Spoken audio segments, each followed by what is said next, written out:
Salut, c'est Trado. Voilà ma vidéo pour un commentaire de Technip, la parapétrolière. Alors, la valeur Technip est en période de consolidation à l'image de tous les indices. Par rapport à ma dernière vidéo, ce qu'il faut remarquer, c'est que ce sont bien les objectifs baissiers qui ont été touchés en premier, même s'il y a eu un nouveau pic haussier.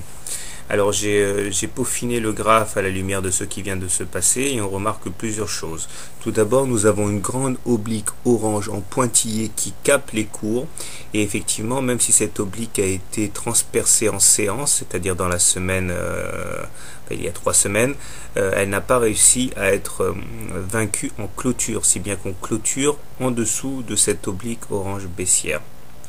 Parallèlement, j'ai ajusté un nouveau canal mauve, le précédent ayant été perforé à la baisse, en même temps que les objectifs baissiers, et nous voyons que nous sommes donc à l'extrême limite de validité de ce canal mauve ascendant, dont il ne faudrait pas s'extraire par le bas naturellement. De manière plus générale, nous évoluons toujours à l'intérieur d'une vaste fourchette marron, dont la médiane a déjà été ralliée depuis belle lurette, mais qui va nécessairement encadrer les cours, et dont la borne haute et la borne basse constituent les extrêmes des trades que l'on peut envisager, que ce soit à la hausse ou à la baisse. Enfin, on remarquera que tant que la grande oblique orange croissante n'est pas perforée, il n'y a pas à remettre en cause la tendance graphique haussière de long terme, d'autant que nous sommes au-dessus de la moyenne mobile 20 séances qui elle-même est croissante, et également au-dessus de la moyenne mobile 30 semaines qui, au regard de la théorie de Weinstein, tire une frontière claire entre la tendance haussière et la tendance baissière.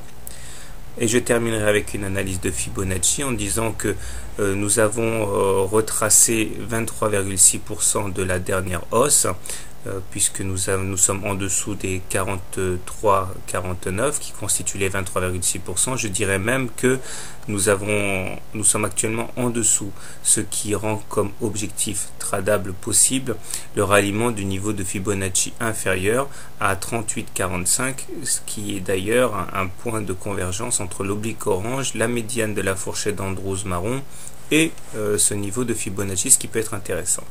Enfin, au niveau des indicateurs, on remarque que le MACD se dégrade, le stochastique aussi, puisqu'ils sont tous les deux en dessous de leur signal, tandis que le momentum lutte désespérément pour rester positif. Alors, après ce long exposé, comment trader la valeur? Je pense que si vous voulez entrer long sur Technip en suggérant quelque part que la consolidation est terminée, le plus intéressant à faire est d'entrer sur les niveaux actuels. Pour objectif, un retour éventuellement sur le haut du canal mauve ou à tout le moins sur la résistance à 52. Il serait judicieux de mettre un stop loss en cas de clôture sous le canal ascendant mauve aux alentours de 40-41 pour ne pas risquer trop gros. À l'inverse, si vous pensez que la baisse va se perpétuer, il peut être intéressant de shorter sur les niveaux actuels avec un stop loss en cas de réintégration du canal ascendant mauve, mettons 44-45.